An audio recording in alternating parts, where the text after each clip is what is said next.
At family brunch, my daughter was told she'd have to eat in the garage. There's no space at the table, my brother said. But I saw 4 empty seats reserved for his friends. I took my daughter's hand and we left. After 17 hours, I cut them off from the joint account and then... It was just really ugly. The kind of ugly that makes you feel embarrassed for people you're supposed to be related to. I still don't know if it was more humiliating for me or for Lucy. All I know is I've never looked at my family the same way since. Brunch was at my brother's house like it had been the past few years. He makes a big show of it. Perfect table settings, imported flowers, champagne flutes lined up like soldiers. It's not about family, it's about showing off. But I still went. I brought Lucy and she was so excited. She made these little hand-painted eggs for everyone, tucked neatly into a basket. She even rehearsed what she was going to say when she gave them out. We got there early. She had on the yellow dress my mom mailed her, and I swear she looked like she walked out of a storybook. We walked in, said hi, and I noticed the place looked even more staged than usual. The table was already set, plates gleaming under the chandelier. I went to ask where we should sit and my brother didn't even let me finish. He said there wasn't room at the table, that we could eat in the garage. I thought he was joking, but he didn't crack a smile. I looked over at the table and saw 4 empty chairs with little name cards. Jake, Ryan, Mel, and Trent. His buddies. Not family. Not kids. Just his drinking buddies from his rugby league. None of them were even there yet. I told him there were empty seats. He shrugged and walked off like it was out of his hands. So I took Lucy to the garage. There was a folding table next to the recycling bins and 2 metal chairs. No napkins, no cups, no silverware. Just a stack of paper plates and a serving tray with cold quiche. Lucy asked if we'd done something wrong. She's 8. She doesn't ask questions like that unless she feels something's deeply off. I didn't say anything. I just picked up her basket, took her hand, and we walked straight back out. No scene. No goodbyes. We got in the car and she cried the whole way home. I didn't say a word. 17 hours later, I opened our joint account. The one tied to the family trust. I moved my half into a private fund, changed the access permissions, and locked him out of every shared asset we had. I didn't tell anyone. I didn't need to. He texted me that night. Said he didn't know what came over him. That the seats had just been for the guys and it was all a misunderstanding. Said we should talk. But I was already making a list of everything else I was going to take back. Once something cracks like that, it doesn't go back to the way it was. You start seeing all the other fractures that had always been there. Things you ignored. Things you made excuses for. But once you let yourself really look, it's all you can see. I didn't stop at the joint account. That was just step 1. The next morning, while Lucy was still sleeping, I made coffee, sat at the dining table, and started listing everything I shared with my brother, financial, legal, or otherwise. I had forgotten how much there was. The rental property we bought together 10 years ago. The brokerage accounts our father set up for us. The tax shelters. The lake house in Vermont.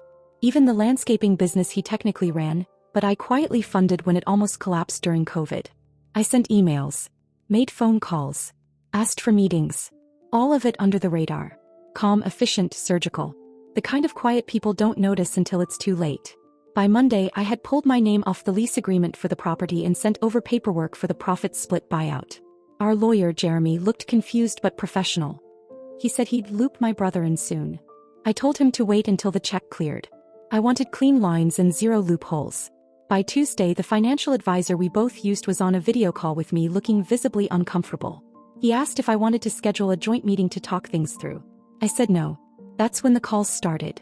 My brother. His wife. My mother. They were all circling the same drain, asking if I could explain what was happening, what they did wrong, why I was reacting this way. As if Lucy eating next to an oil can wasn't reason enough. By Wednesday, I got a knock on my door. A delivery guy holding a vase full of peonies. My favorite. I opened the card before I even brought them inside. I screwed up. Please let me make it right. You and Lucy mean everything. There was a version of me maybe 2 years ago who would have cried reading that. Who would have taken a deep breath and called him back and told him it was okay. That version of me died in the garage.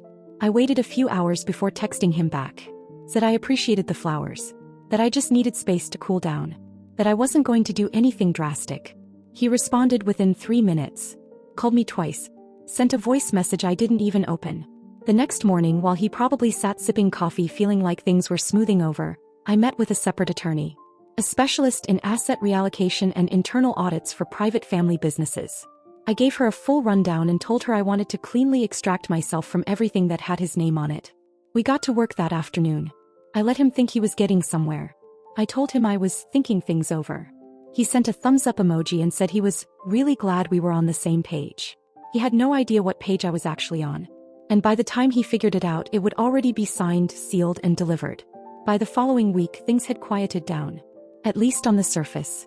My brother stopped calling. The texts slowed to a trickle. I knew what that meant. He thought the storm had passed.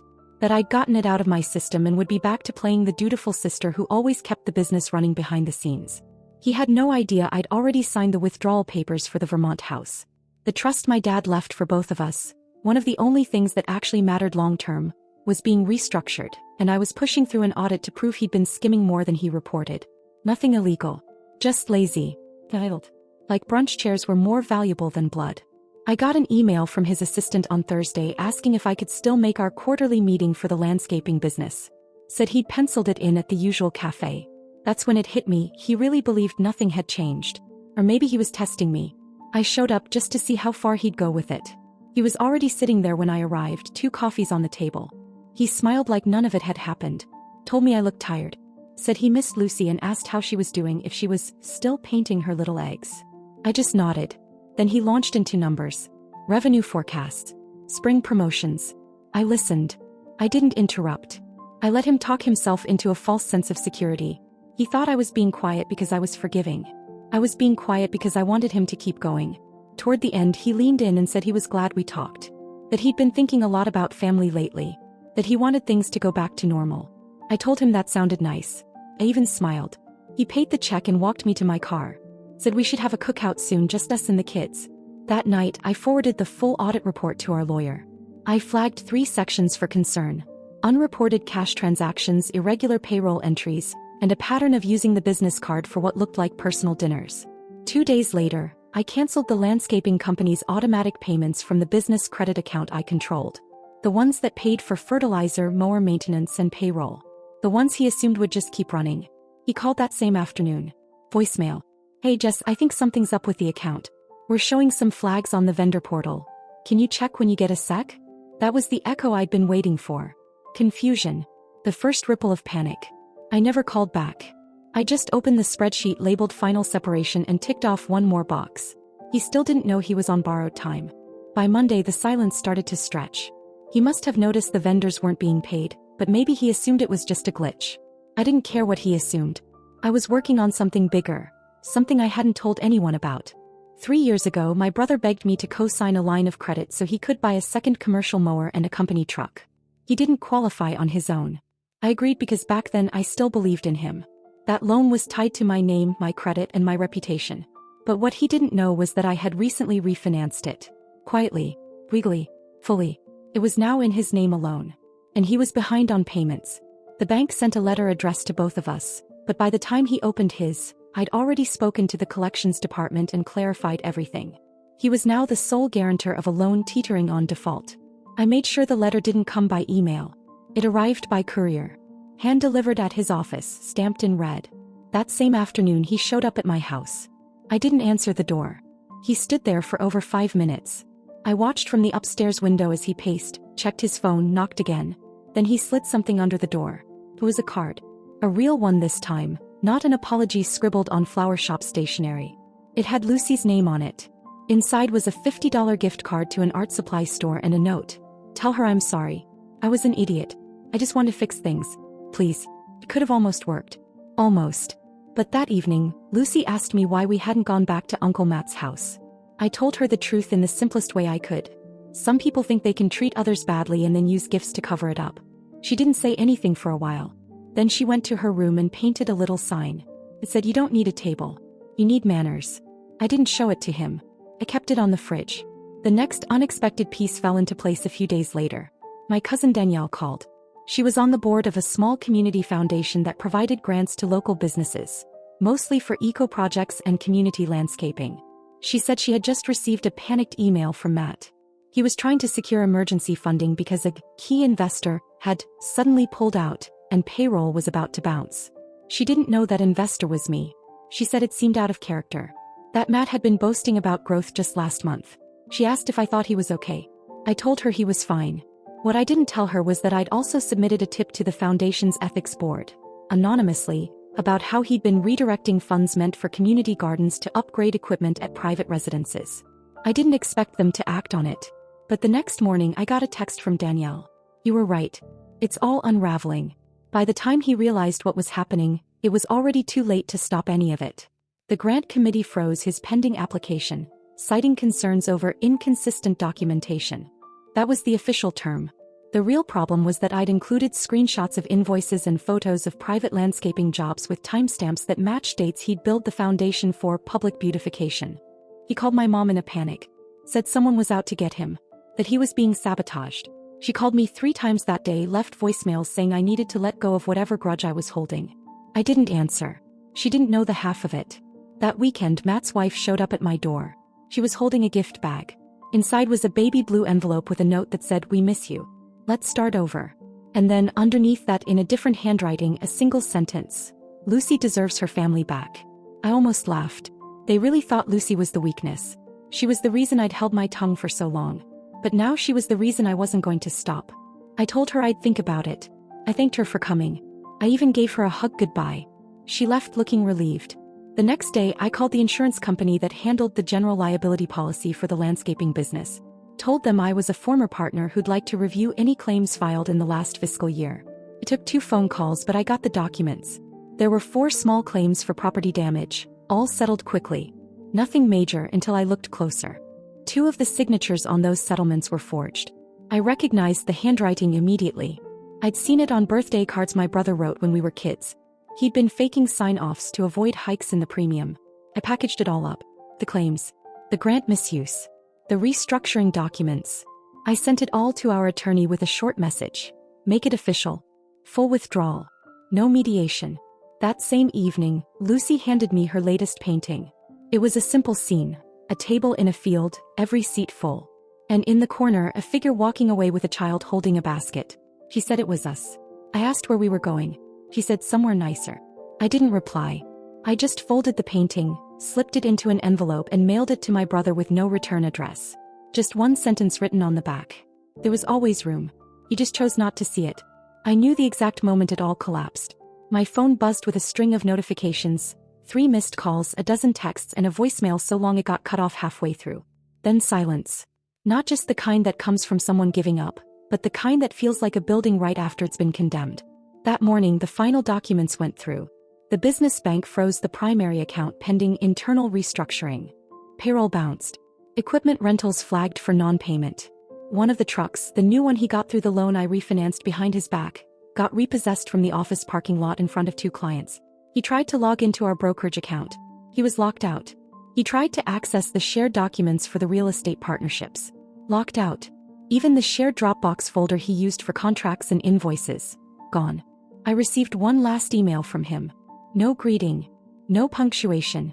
"What are you doing, Jess? You're killing everything." I didn't reply. 2 days later, he showed up at Lucy's school. He wasn't allowed inside, but he waited out front. Lucy didn't see him, thank God. One of the other parents called me, said some guy had been standing by the fence asking if they'd seen his niece. I called the school. They filed a report and flagged his name. The next morning, I had a temporary no-contact order filed with the help of my attorney. It included Lucy. That was when he finally stopped trying to fix things. He started trying to survive. He reached out to mutual friends trying to build a new narrative. Said I was unstable. That I'd blown up the family over a seating arrangement. One friend forwarded me the messages, including the part where he asked if there was any way to get Lucy to talk to him again. I forwarded them to my attorney. I wasn't angry anymore. I wasn't even hurt. What I felt was colder than that, like I was just sweeping up the last pieces of a mess I didn't make. Weeks passed. The business collapsed. The bank called in the rest of the loan. My brother's personal credit was shot. His wife left him, took their daughter and moved in with her sister in Pennsylvania. My mom finally stopped calling. Lucy painted another sign for the fridge. Said some doors stay closed for a reason. And just like that, I realized we were free. It didn't feel like revenge. It felt like the truth finally did what it was supposed to do. Cleared the room and locked the door behind it. It's been a week since the dust settled, and just when I thought it was over, something unexpected hit. A final blow none of us saw coming. I was in the kitchen packing Lucy's lunch for the first day of summer camp, when my phone pinged. Not a call. An unfamiliar number. Texted map coordinates. A delivery point 2 miles from our house. Curious and cautious. I drove over, Lucy riding with me, skipping songs on the radio until the map dropped us at a small storage facility on the edge of town. The kind with the sliding metal doors and dusty rows. I rented a unit for a day. Inside, under a tarp, were two things: the old love seat I'd given him years ago and our childhood photo albums. Torn and half-soaked. Pages ripped out, coffee-stained, edges singed. A message scratched into the wood of the love seat arm. She'd never sit on our bench. Lucy looked at me confused. I hugged her tight and told her it was time to leave. I didn't stick around to see if anyone followed. Back home I called our lawyer. This time it wasn't about finances. It was trespass, property damage, emotional harassment. She filed another restraining order, this one specific to intentional emotional harm. Copies went to the sheriff, the local school, and the storage facility. Meanwhile, Lucy took the love seat cushion outside and stapled a canvas over it. With fabric paint she wrote, "Some old things don't belong in our story." Then she painted daisies around it. She brought me the cushion and the canvas and said, "Can we leave the love seat there? But with our sign." I nodded. We drove back to the storage place, rented the space for another month, and placed the cushion on the love seat inside. I emailed the facility rules, reserved. That night I slept better than I have in months. Because I knew, no matter what he tried, he couldn't reach us anymore. Lucy is smiling again. Painting again. I signed her up for community art classes she's been begging to join. And every time I step back and watch her, I remember why I did it. Not for revenge, but for her. And for us. This story isn't about winning. It's about closing off the parts of life that hurt you and walking away with the rest.